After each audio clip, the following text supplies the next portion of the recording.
व्याप्तमेन चराचरम्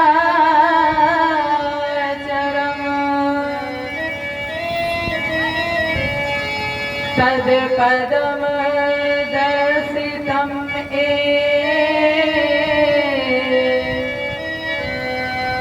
तस्मै श्री गुरुवे नमः। कृष्णाय वासुदेवाय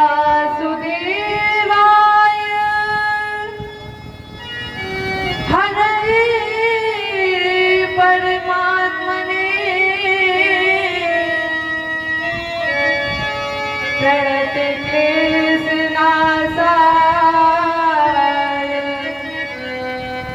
गोविन्दाय नमो नमः। ब्रजे वसन्तं नवनीतचौरम्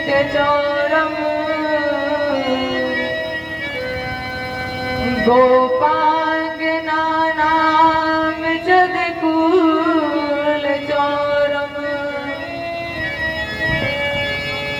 अनेक जन्मार्जित पाप चौरम् चौराग्रगण्यं पुरुषं नमामि।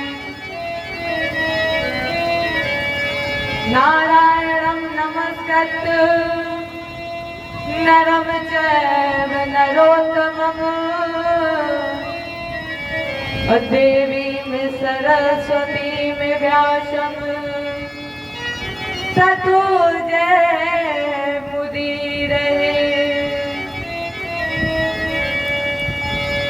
गिर को उठाय ब्रज गोपों को बचाए लीनो अग्नि से उबारे पांडु बालक मझारी के। लाखों गज घंटा तले बालक विहंगम को लाखों व्रत नेम धर्म पांडु की नारी को। गज की अरज सुन ग्राह से छुड़ायो शीघ्र और भारत में राखो प्रण भीष्म ब्रह्मचारी को। तीन विगता पे हारी संत सुखकारी हैं जो और मोहे तो भरोसो वाही श्यामले बिहारी को। हे भारत के सारथी लाखों बार प्रणाम और आकर डोर संभालिए मन की छुट्टी लगा। भगत भक्त भगवंत गुरु चतुर नाम बबे अतिन के पग बंधन के नासक वीर अनेक।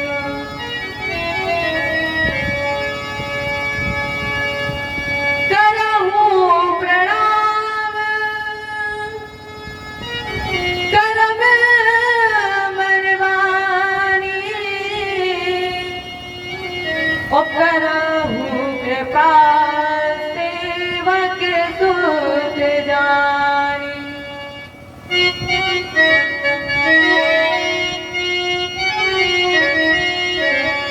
अतुलित बलधामम्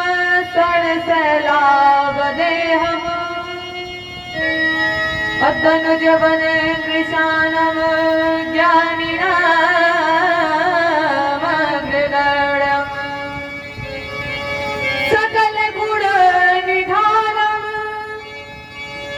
वादिनानाम धीसम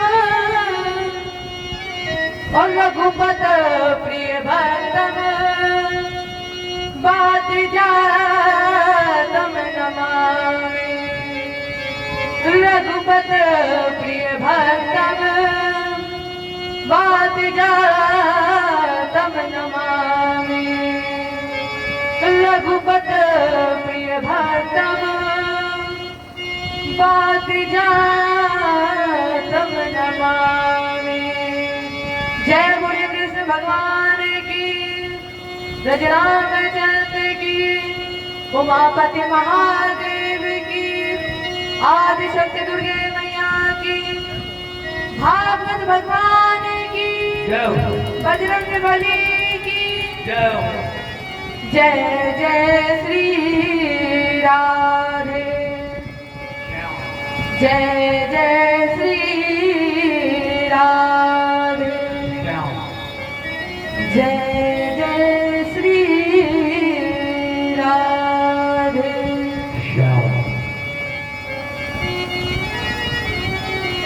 आज हम सभी श्रीमद् भागवत कथा के पंचम दिवस में प्रवेश करने जा रहे हैं।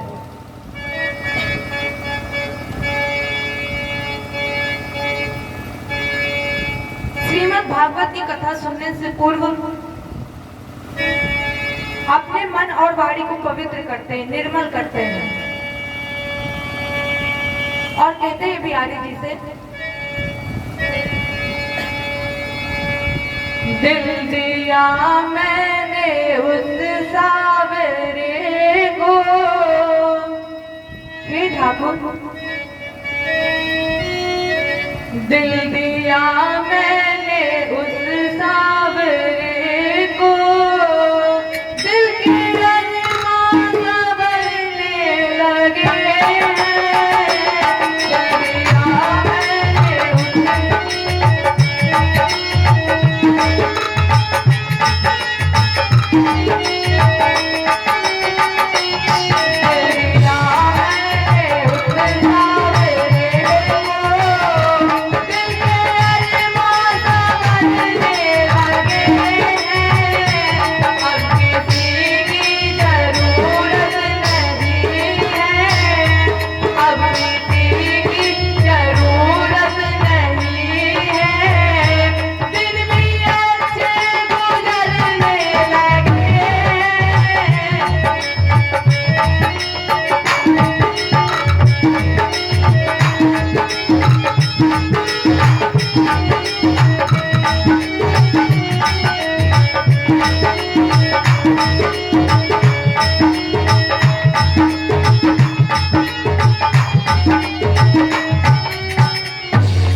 उसकी मुस्कान है ऐसी जालिम, मैंने दुनिया में ऐसा सुना है।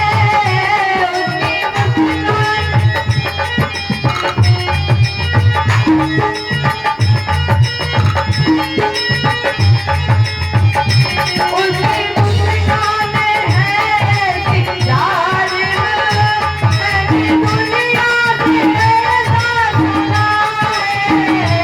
अब तो जीना है उसमें ही होगे, अब तो जीना है उसमें ही होगे, हम दीवाने होने लगे।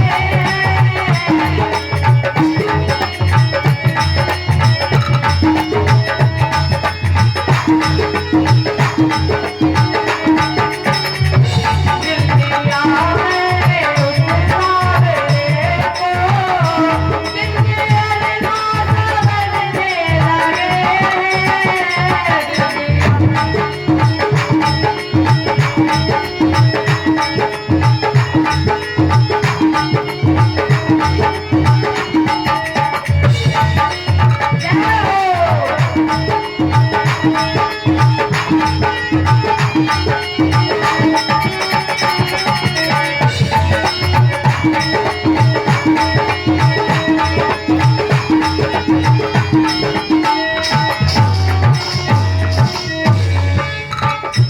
जादूगर ऐसे दिल को चुरा ले, दिल दिया मैंने उसके हवाले।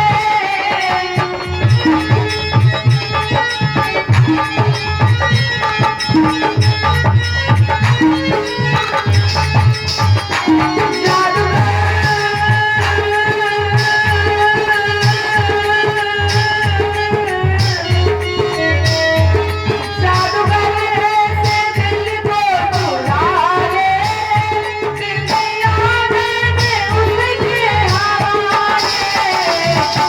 किसी को बांटता है खजाने, किसी को बांटता है खजाने, कोई हम भी बनाए हुए हैं, किसी को बांटता है।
जादूगर ऐसे दिल को चुरा ले, दिल दिया मैंने उसके हवाले। किन्नी को बांटता है खजाने, किन्नी को बांटता है खजाने, झोली हम भी बनाए हुए हैं। दिल दिया मैंने उस सावरे को। चौथे, मनवंतर में गज और ग्राह। राजेंद्र, हमने तुम्हें दूसरे दिन ये संकेत दिया था कि ब्रह्मा जी के एक दिन में हमारे आपके 1000 चतुर्रूप मिलते हैं। अर्थात ब्रह्मा जी के 1000 सतयुग, 1000 त्रेता, 1000 द्वापर और 1000 कलयुग। इतनी ही लंबी ब्रह्मा जी की रात होती है। दोनों को मिलाकर कहते हैं कल्प। और एक ही कल्प में 14 मनवंतर होते हैं। प्रत्येक मनवंतर में 71 सही 6/14 चतुर्रूप मिलते हैं। तामस में हरिमेघा नाम के एक संत थे। उनकी पत्नी से भगवान ने हरि रूप धारण किया और गज का ग्रह से उद्धार किया। राजा परीक्षित ने कहा, गुरु जी बस यही 1 मिनट रुक जाइए। क्यों? ये आपने बड़ी अद्भुत बात बताई है कि भगवान ने एक गज पर कृपा की है, एक पशु पर कृपा कर दी है। ये वृत्तांत मुझे सुनाइए। वादिरायण एतत्ते श्रोतु मेच्छामहे वयम् हरिर्यथा गजपतिम् उग्राहग्रतम् मुमुक्षत। ये वृत्तांत मुझे सुनाइए, मैं श्रवण करना चाहता हूँ कि एक पशु पर भगवान ने कृपा की। तो सुखदेव जी बोले, राजेंद्र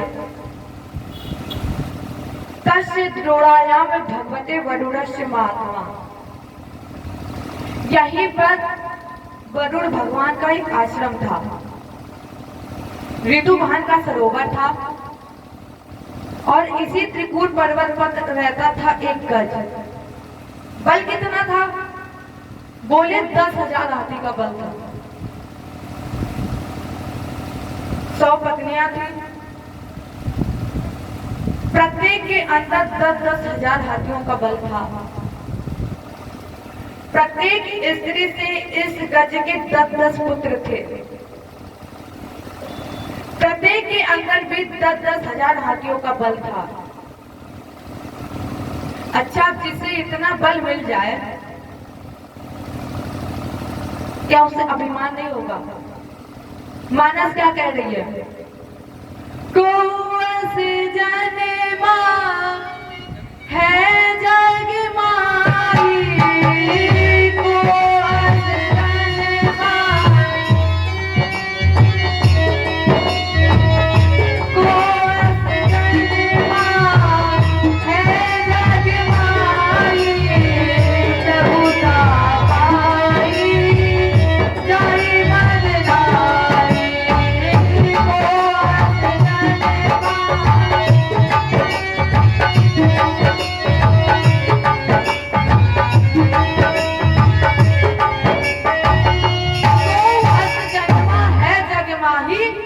प्रभुता पाई जाय मद नाही। कौन ऐसा इस संसार में जन्मा है जिसे प्रभुता मिले और अहंकार ना आए?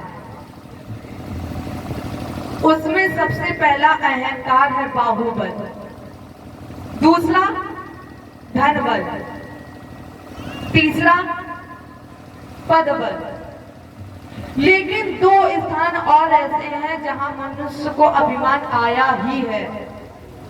मनुष्य को अभिमान आता ही है। चौथा बल है सम्मान बल।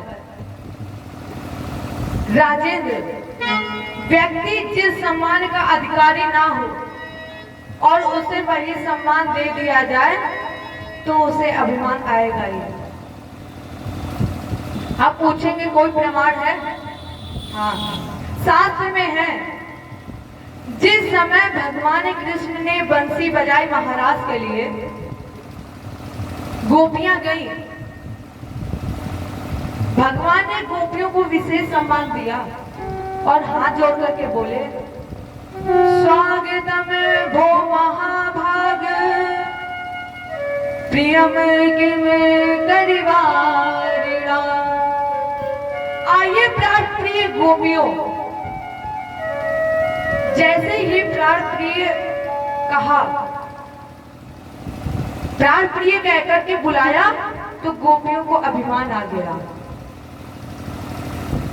5वां स्थान है ज्ञान।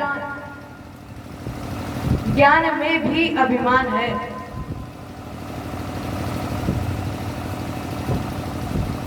जैसे कोई व्यक्ति रोज रामायण पढ़ता हो, कोई व्यक्ति रोज रामायण पढ़ रहा हो और किसी की गली में रामायण अखंड रामायण हो रही हो, उस व्यक्ति से कहा जाए कि चलो अखंड रामायण हो रही है तो चलो सुन कर आते हैं, अगर उसे अभिमान होगा तो वो व्यक्ति तुरंत बोल देगा अरे मैं तो रोज रामायण पढ़ता हूं, मैं जाकर के क्या करूंगा।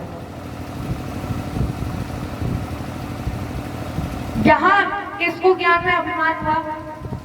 उद्धव जी को। तो गज के पास तो धन बल, पद बल, बाहुबल है। अपनी बल के मालिक होने के कारण इसने भगवान वरुण के उद्यान को तहस नहस कर दिया और नष्ट करने के बाद उस सरोवर में जल पीने का प्रयत्न किया जिसके अंदर बैठा था ग्राह।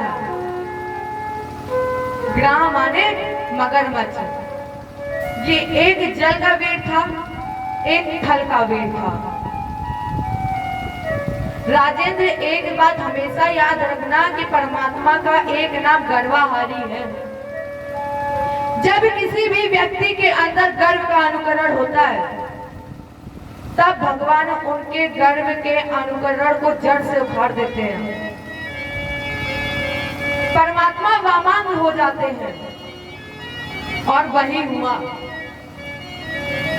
ग्राह ने गज का पैर पकड़ लिया, गज को तालाब के अंदर खींचने लगा। पत्नियों ने देखा, बच्चों ने देखा, तो सभी ने एक दूसरे की पूंछ में सूर लपेटी और तालाब से बाहर खींचने का प्रयत्न किया। जब नहीं खींच पाए तब बच्चों ने पूंछ छोड़ दी और वापस चल पड़े। गज ने आवाज लगाई, बेटा कहां जा रहे हो? मैंने तुम्हारे लिए धर्म अधर्म किया, न्याय अन्याय किया, मैंने अपने जीवन का सब कुछ तुम्हें समर्पित कर दिया है और तुम जा रहे हो मुझे छोड़कर। बच्चे बोले, पिताजी आप बचेंगे नहीं और कब तक हम खड़े रहेंगे? जब बच्चे छोड़कर चले गए कुछ समय बाद पत्नियों ने भी उनको छोड़ दिया, वो भी वापस चल पड़ी। तो गज ने कहा, देवी तुम छोड़ करके कहां जा रही हो? क्योंकि तुम्हें तो अग्नि को साक्षी मानकर वैदिक मंत्रोच्चारण के साथ संकल्प लिया था कि हर सुख दुख में तुम्हारे साथ रहेंगे, जीवन भर साथ निभाएंगे। और जब आज मुझे तुम्हारी आवश्यकता है तो देवी तुम छोड़ करके जा रही हो। पत्नियों ने भी रो करके कहा, स्वामी अब आपसे कोई सहारा नहीं है, कोई उम्मीद नहीं है, और जब आप हमें छोड़ करके चले जाएंगे तो मुझे जीवन बच्चों के साथ ही काटना पड़ेगा। तो फिर क्यों ना हम भी चले जाएं बच्चों के साथ ही। जैसे ही पत्नियां छोड़ करके चली गई, गज को ज्ञान हो गया कि ये सब हमें छोड़ करके जा रही है, तो फिर अब सहारा कौन है?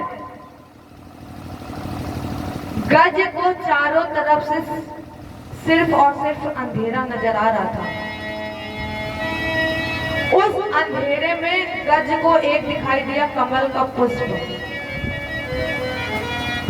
सूर बढ़ाकर के तोड़ लिया, आवाज लगाई, ठाकुर जी ओम नमो भगवते तस्मै यत एत चिदात्मकम् पुरुषायादि बीजाय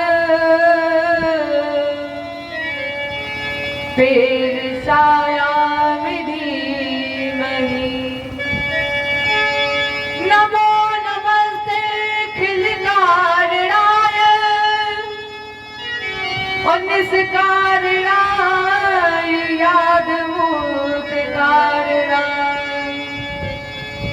सर्वागवाम नायम हरवाय नपोप वर्गाय परायणाय। जिस ईश्वर से सारा संसार चैतन्य है, जो संपूर्ण प्राणी जगत का सृजन करते हैं, पालन करते हैं, जो वेदों के महासमुद्र, ऐसे प्रभु हम आपको बारंबार नमन करते हैं। यहाँ नाम नहीं लिया है, मैंने पहले ही कहा था कि जिसकी आप कथा सुन रहे हैं उसका कोई नाम नहीं है। वो तो जगत पिता है, जगत स्वामी है। गज ने कहा ठाकुर जी, मुझे ज्ञान हो गया है कि इस संसार में मेरा कोई नहीं है आपके सिवा। आवाज लगाई ठाकुर जी, हम तुम्हारे थे प्रभु जी, हम तुम्हारे हैं, हम तुम्हारे ही रहेंगे। ओ मेरे प्रियतम,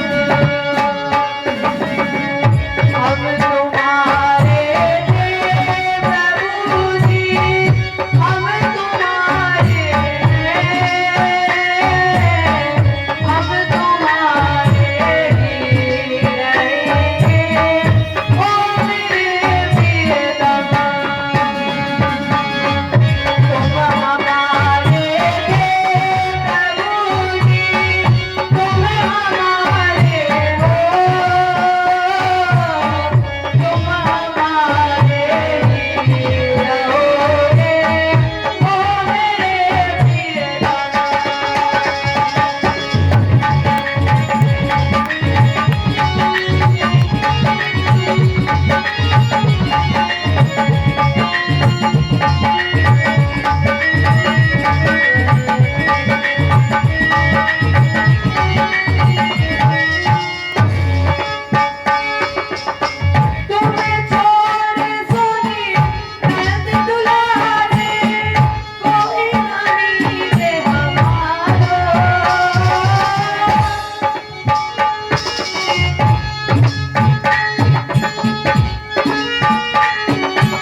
तुम्हारे थे प्रभु जी, हम तुम्हारे हैं, हम तुम्हारे ही रहेंगे ओ मेरे प्रियतम। जैसे ही गज ने आवाज लगाई ठाकुर जी, वैसे ही भगवान चतुर्भुजी रूप में प्रकट हो गए। गज ने कहा ठाकुर जी, आपका हाथ तो खाली नहीं है, और ये जो आप कमल का पुष्प दे रहे हैं, देख रहे हैं, ये मैं आपको भेंट में देना चाहता हूं आपके हाथ में।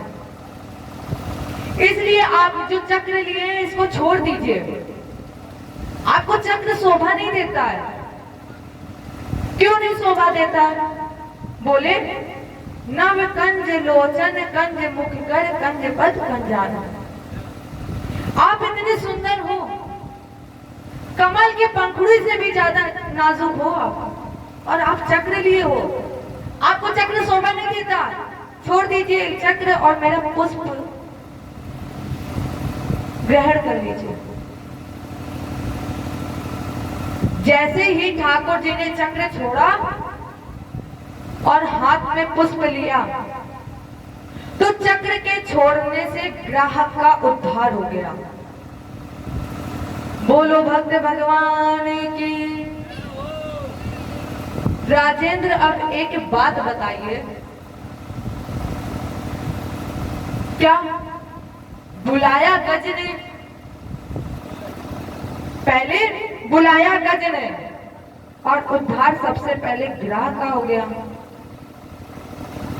तो भगवान ने कहा, जो मुझे बुलाता है वो तो तरता ही है, जो मुझे बुलाता है वो तो तरता ही है, लेकिन बुलाने वाले के जो पैर पकड़ लेता है उसे मैं सबसे पहले तारता हूं। भक्त तो तरता ही है, वो तो निश्चित है कि भक्त तरेगा, लेकिन भक्त के जो पैर पकड़ लेता है भगवान उसे सबसे पहले तारते हैं। गज क्या है? गज है जीव, ग्राह हमारी आपकी मृत्यु है।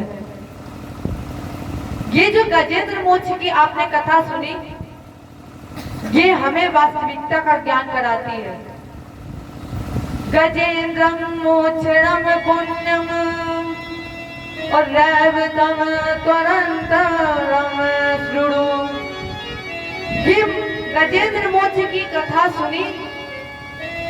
ये जो गज था हाथी, ये पूर्व जन्म में इंद्रदुम्न नाम का राजा था। भगवान विष्णु का भक्त था, अगस्त जी के शिष्य थे। ये एक बार आसन लगाए हुए मंदराचल पर्वत पर तपस्या कर रहे थे, पूजन भजन कर रहे थे। गुरु जी आ गए, इनको पता नहीं चला, इसलिए इन्होंने प्रणाम नहीं किया। अगस्त जी ने श्राप दे दिया, अरे पगले, हाथी की तरह मतवाले बैठे हो ना, तो हम तुम्हें श्राप देते हैं कि तुम हाथी हो जाओ, गजयोन में चले जाओ। तो अब आवाज कान में पड़ी, ध्यान टूटा और तुरंत प्रणाम किया, गुरुदेव आप कब आ गए मुझे पता ही नहीं चला, मैं तो भगवान विष्णु की भक्ति में लीन था। आपने जो मंत्र दिया था, जो विधि, जो विधान बताया था, मैं उनको तन्मयता से कर रहा था। तो गुरुदेव, इसमें मेरा क्या दोष था? मैं निर्दोष हूं। अगस्त जी ने कहा, अब वाणी मिथ्या तो नहीं हो सकती है, तुम्हें गज तो बनना पड़ेगा, लेकिन जिस विष्णु की भक्ति में तुम तल्लीन थे, जब गज शरीर छूटने का समय आएगा तो उसी विष्णु में तेरा मन लग जाएगा। इसलिए गज का ध्यान भगवान में लग गया। और ये जब गंधर्व था,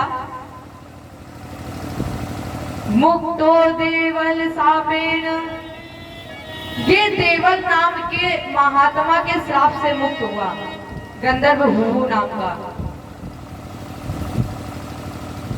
इसे अनायास हंसने की आदत थी और ये जहां भी जाता था बैठता था हंसता ही था, इसलिए लोगों ने इसका नाम ही हुहु रख दिया। एक बार देवल जी स्नान करने जा रहे थे, दूसरे किनारे पर ये महाराज, महात्मा जी ने स्नान करने के बाद अंजलि में जल लिया तर्पण करने के लिए, और ये हंसा डुबकी लगाई तो इसने देवल जी का पैर पकड़ लिया, खींच दिया, बेचारे गिर गए और उछले। तो अब इसकी आदत थी हंसने की, जैसे देवल जी उछले ये हंसने लगा। देवल जी ने कहा कि ये तेरा ही कार्य है, इसलिए हम तुम्हें श्राप देते हैं कि तुम मगरमच्छ बन जाओ। शरण में आ गया, कहा मेरा कल्याण कैसे होगा। अब यहाँ ध्यान देने की बात ये है, माता पिता गुरु ब्राह्मण संत अगर प्यार करें, आपको गोद में खिलाएं, आपको आशीर्वाद दे, तो आपका कल्याण तो होता ही है। लेकिन यही क्रोध में आकर श्राप दे तो कहीं ना कहीं तब भी कल्याण ही होता है। ये जो आपने गजेंद्र मोक्ष की कथा सुनी, हमने आपको श्रवण कराई। इसके बाद 6वें मनवंतर में हुए छापसूर,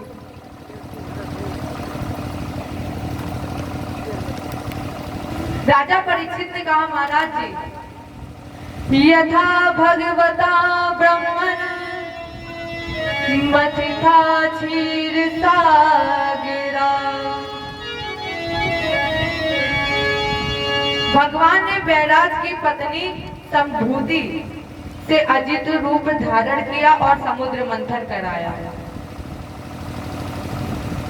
भगवान ने अजित रूप धारण करके समुद्र मंथन क्यों कराया? सुखदेव जी ने कहा राजर्षि, एक बार देवासुर संग्राम हुआ, क्योंकि देवराज इंद्र को दुर्वासा जी का श्राप लगा था। दुर्वासा जी अपने हाथ पर पुष्प माला लिए जा रहे थे, उधर से देवराज इंद्र आ रहे थे हाथी पर बैठे हुए। अब दुर्वासा जी ने सोचा कि ये देवेंद्र है तो क्यों ना ये पुष्पहार इनके गले में ही डाल दे, इनके गले में ही पहना दे। तो इन्होंने इंद्र को माला पहनाई। इंद्र ने वो माला उतारी और हाथी के गले में पहना दी। गज ने वो माला उतारी, जमीन पर डालकर ऊपर से पैर रख दिया। दुर्वासा जी ने कहा, अरे कितने प्रेम से मैंने तुझे मालार्पण किया था और तुमने मेरे देखते देखते इस प्रेम का, मेरे सादर सम्मान का तूने अनादर किया है, इसलिए मेरा श्राप है कि तुम श्रीहीन हो जाओ। इसी दुर्वासा जी के श्राप से देवासुर संग्राम हुआ, इंद्र की पराजय हुई। और जब इंद्र हार गए तब इन्होंने ठाकुर जी को याद किया, प्रार्थना की, अब त्रियम सत्य मुनि मत माध्यम गोहा स्वयं निष्कलम कुदरत मनोद्रयानम वचसान रूतम मम महे देव वरम वरायम। वेदों में श्रेष्ठ संत स्वरूप सर्वात्मा हरिश्चंद्र आपके शरण में है, इसलिए प्रभु मेरी रक्षा करो। भगवान से प्रार्थना की।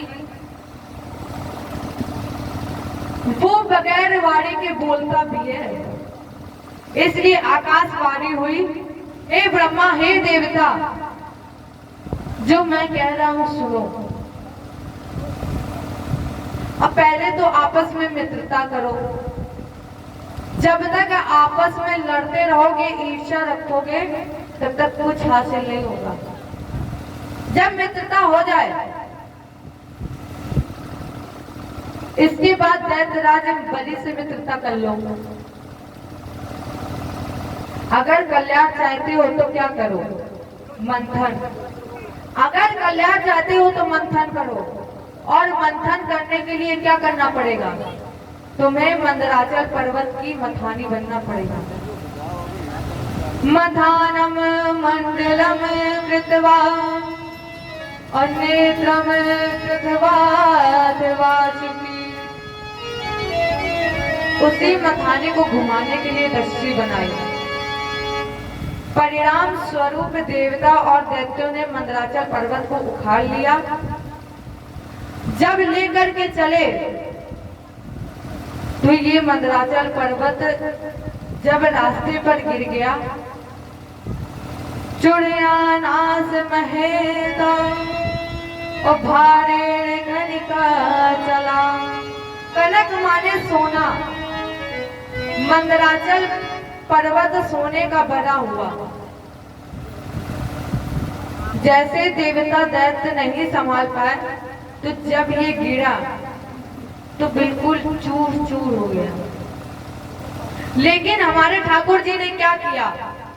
जिस तरह एक बच्चा खेलने के लिए गेंद उठाता है, उसी तरह गेंद की तरह भगवान ने उस मंदराचल पर्वत को उठाया और गरुड़ की पीठ पर रखकर मंदराचल पर्वत को समुद्र में डालकर स्थापित कर दिया। देवता और दैत्य पहुंचे बासुकीनाथ के पास, कहा महाराज जी रस्सी बनवाइए। लेकिन वासु जी ने कहा, ये बताइए कि जब हम मथानी रूपी मंदराचल पर्वत को लेकर जाएंगे तो एक तरफ दैत्य खींचेंगे और एक तरफ देवता। हम तो बीचों बीच जाएंगे तो मेरी हड्डी हड्डी टूट जाएगी, इसलिए ये कार्य मुझसे नहीं होगा। लेकिन ये कहा कि अगर तुम ये कार्य करोगे तो हम तुम्हें अमृत देंगे, क्योंकि ये तो जानते थे स्वार्थ लाग करे सब प्रीति।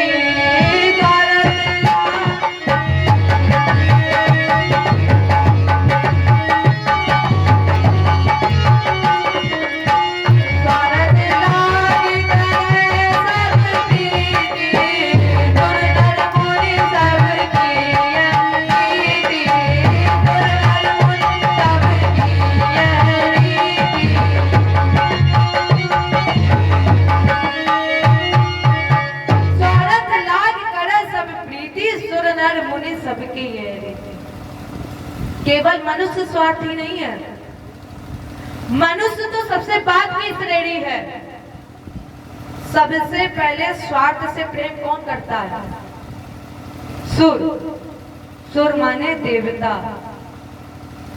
देवता सबसे ज्यादा स्वार्थी है। इसके बाद नर।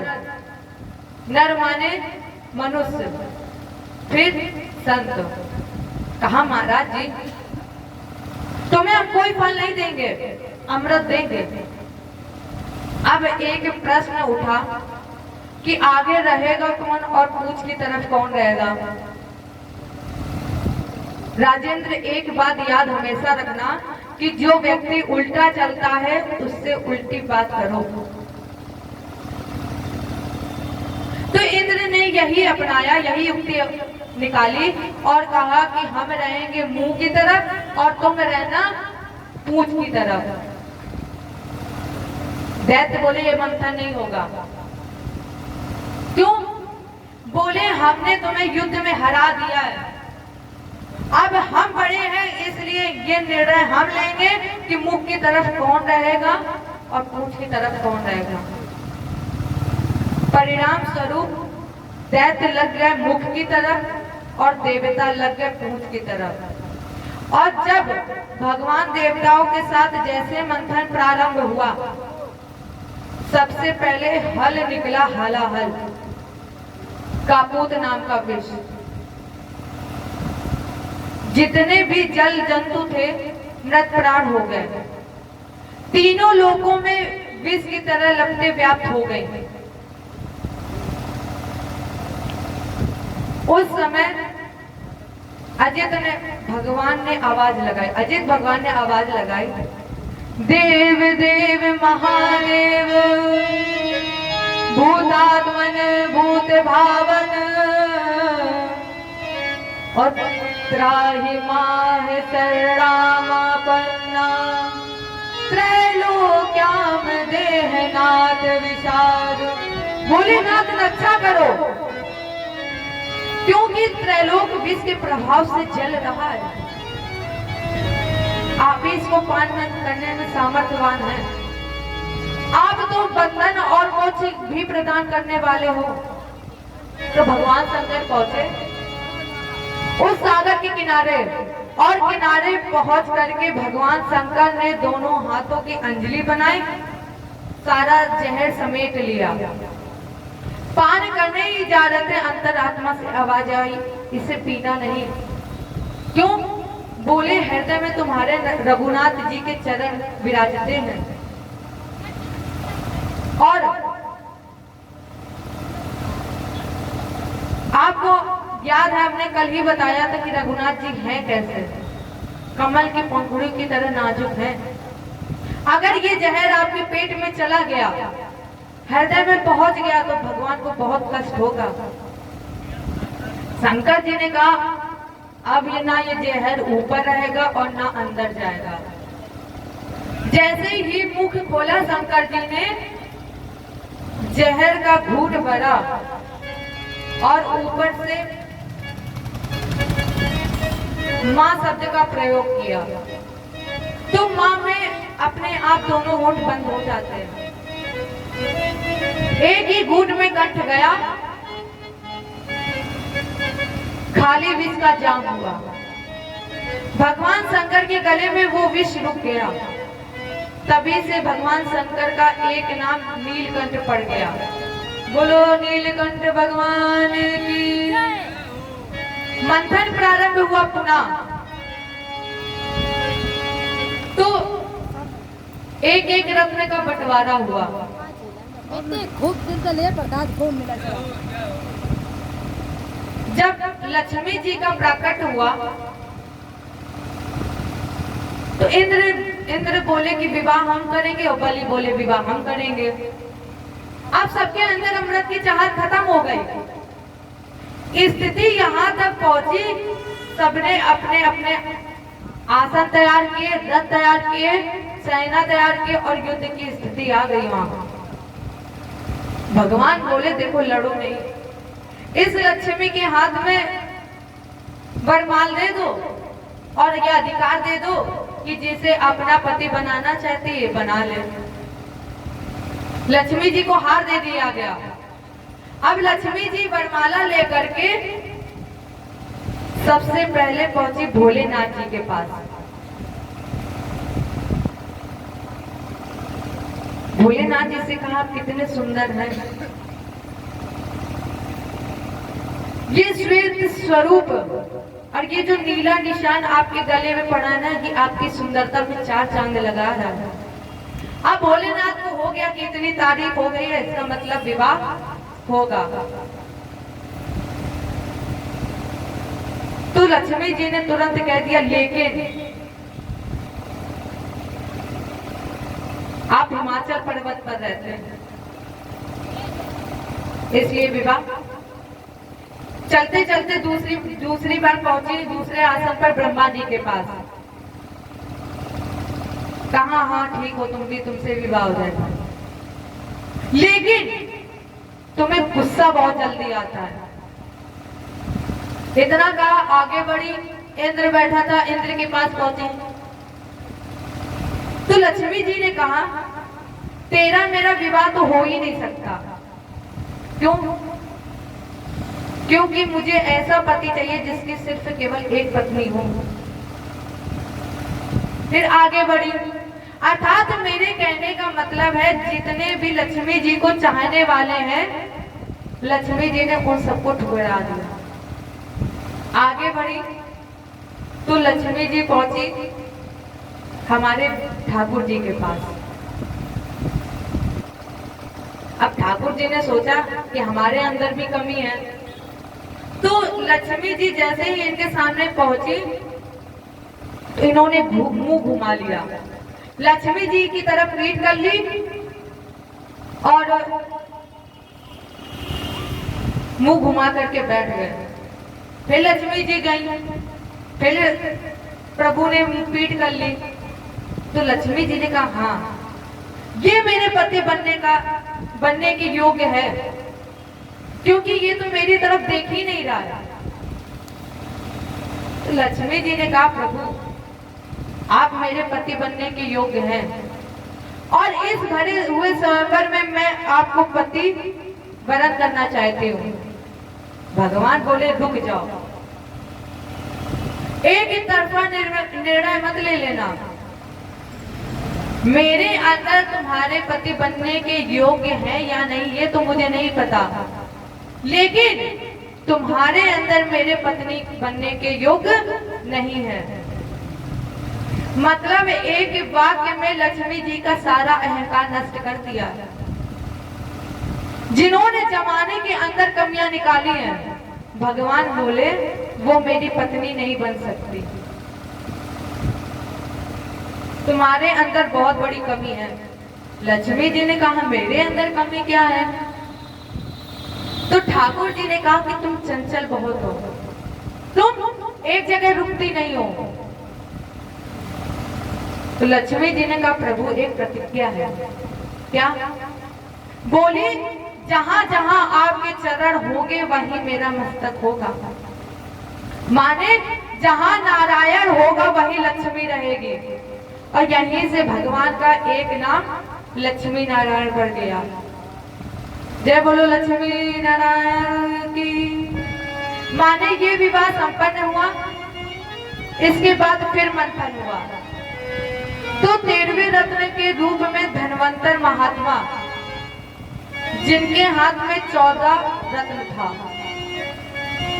बलि बांस की तरह झपटा और अमृत लेकर के चला गया। देवता देखते रह गए।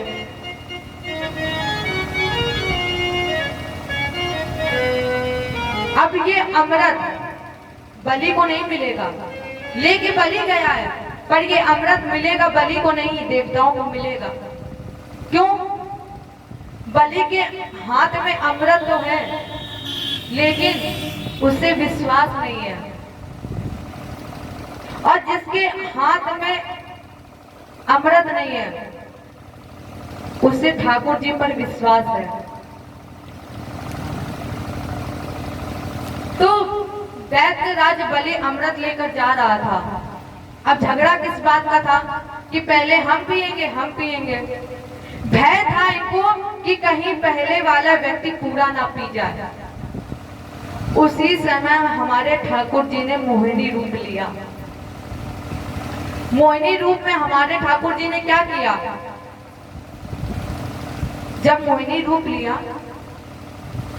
जिनके होंठ पके हुए कुंदरू की तरह लाल, जिनके नेत्र हिरण की तरह चंचल है, कानों में मकरक कुंडल बिजली की तरह चमक रहे हैं, बाल कमर तक लहरा रहे हैं, और तन पर हल्की गुलाबी रंग की साड़ी और मंद मंद मुस्कुरा रहे हैं। जैसे बलि ने देखा तुरंत अमृत पीना भूल गया और कहा देवी तुम कौन हो? अहो रूप महोधामम अहो अष्टानवम मया। देवी कौन हो तुम? अपना परिचय दो, और परिचय देने के बाद मेरी पत्नी बनो, और मेरे हाथ में जो अमृत कलश है ना, इसका बंटवारा कर दो। भगवान मुस्कुराए और बोले बलि तुम हमसे कह रहे हो? अरे कश्यप के पवित्र कुल में जन्म लेने वाले बलि, शास्त्र ये कहता है कि स्त्री विश्वास करने के योग्य नहीं है, विश्वास करने के योग्य नहीं होती है। तो बलि ने कहा देवी अपने मुख से कोई बुराई तो करता नहीं है, और तुम बुराई कर रही हो, इसका मतलब तुम विश्वास करने के योग्य हो। परिणाम स्वरूप बलि ने अमृत दे दिया और मोहिनी भगवान के हाथ में अमृत दिया। भगवान ने दैत्य और देवताओं को एक एक पंक्ति में बैठा दिया। एक तरफ दैत्य बैठे और एक तरफ देवता। भगवान के एक हाथ में अमृत कलश और दूसरे हाथ में मदिरा। तो मदिरा वाला हाथ भगवान ने दैत्यों की तरफ कर दिया और अमृत वाला हाथ भगवान ने देवताओं की तरफ। आगे वाले को मदिरा और पीछे वाले को अमृत पिला रहे थे। नृत्य भी करते जा रहे थे। उसी में बैठा था प्रहलाद की बुआ का पुत्र राहु। तो ये एकदम से उठा और देवताओं की पंक्ति में जाकर बैठ गया, सूर्य और चंद्रमा के बीच में। भगवान ने इसने हाथ में अमृत डाल दिया। सूर्य और चंद्रमा ने इशारा किया, प्रभु अनर्थ हो गया है, आपने असुर को अमृत दे दिया है, आपने असुर को अमृत का दान दिया है। चक्रेण क्षुरधारेण, ये पीता, इसके पहले भगवान ने चक्र के द्वारा इसका सर काट दिया। अब चूंकि ये अमृत पी चुका था तो ये दो भागों में विभक्त हो गया। ये जो आपने समुद्र मंथन सुना, अब अंतर क्या था? जिन्होंने अमृत पिया वो केवल देव बने और जिन्होंने जग कल्याण के लिए जहर पिया वो देवों के देव महादेव। माने जिसने निज कल्याण के लिए जितने कार्य हमने अपने लिए किए वो केवल देव रह गए, जिन्होंने जगत कल्याण का कार्य किया वो देवों के देव महादेव हो गए। 14 रत्न का बंटवारा हुआ। एक संदेश मिला, मान सहित विष खाए के शंभु गए जगदीश, और बिना माने अमृत पिए राहु काटायो शीश। प्रेम वारुणी छाने के वरुण भय जलधीर, और प्रेम ही देव विष पान कर पूजे जात गिरीश।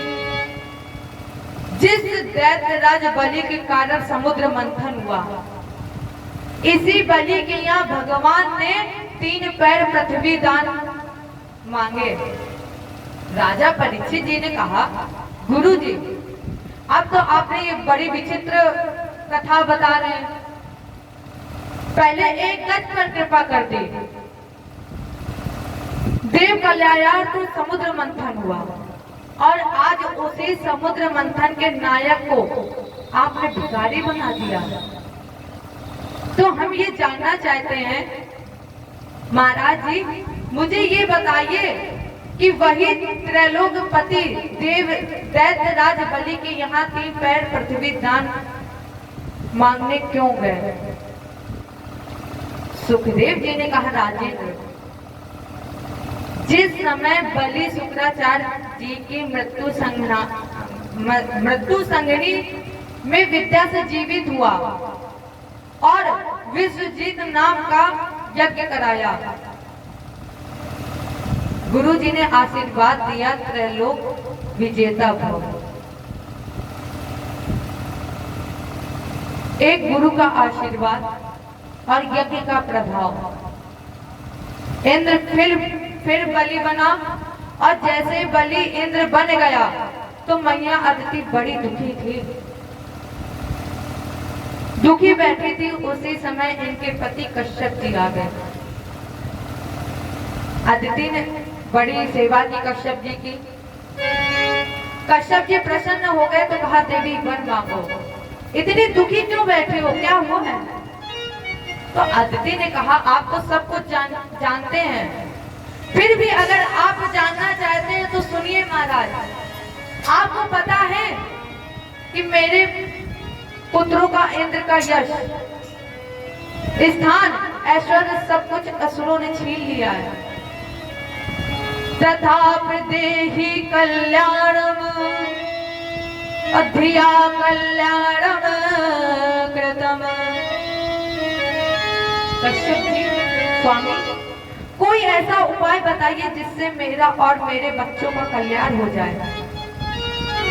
कश्यप जी ने कहा, अगर कल्याण चाहती हो तो एक व्रत हम तुम्हें बता रहे हैं, जिस व्रत का नाम है पयोव्रत। तुम इसी व्रत को करो और देवी ये व्रत फाल्गुन शुक्ल पक्ष द्वादशी से प्रारंभ किया जाता है। जो महिलाएं कुल कल्याण करने के लिए पुत्र करना चाहते हैं तो देवी इस व्रत को करना ही चाहिए। इस व्रत के प्रारंभ में फाल्गुन का महीना शुक्ल पक्ष द्वादशी भगवान विष्णु चतुर्भुजी प्रतिमा इनकी स्थापना करो और स्थापना करके केवल 12 दिन तक दूध से व्रत करें और भगवान के सामने बैठकर एक माला प्रतिदिन ओम नमो भगवते वासुदेवाय इस मंत्र का जाप करें। भगवान को दूध से स्नान कराएं और स्वयं सूकर की खोदी हुई मिट्टी से स्नान करें। भगवान को पाना है तो प्यारे भगवान के सामने छोटा बनो। भगवान को पाने के लिए अगर बड़ा बनोगे तो परमात्मा कभी नहीं मिलेगा। भगवान को पाना है तो एकदम शून्य बन जाओ, छोटे बन जाओ। तो मैया अदिति कितनी छोटी बनी है। भगवान को दूध से नहलाती थी, स्वयं मिट्टी का लेपन करके स्नान कर लेती थी। और व्रत पारायण जब वही महीना आ गया तो फाल्गुन शुक्ल पक्ष परेवा से लेकर त्रयोदशी तक मैया अदिति ने 13 दिन तक पूर्ण ब्रह्मचर्य व्रत का पालन किया और व्रत का पारायण करने जा रही थी। अब देखना छोटे बनने का क्या फल है। व्रत पारायण करने जा रही थी, भगवान प्रकट हो गए। देव मातर भवत्या में और विज्ञातम चिरकांक्षितम। भगवान प्रकट हो गए, कहा मैया हम बहुत प्रसन्न हैं, वर मांगो। हमें पता है आपने किस आकांक्षा से व्रत किया है, फिर भी मैया हम श्रवण करना चाहते हैं। बोलिए माँ, क्या चाहिए आपको?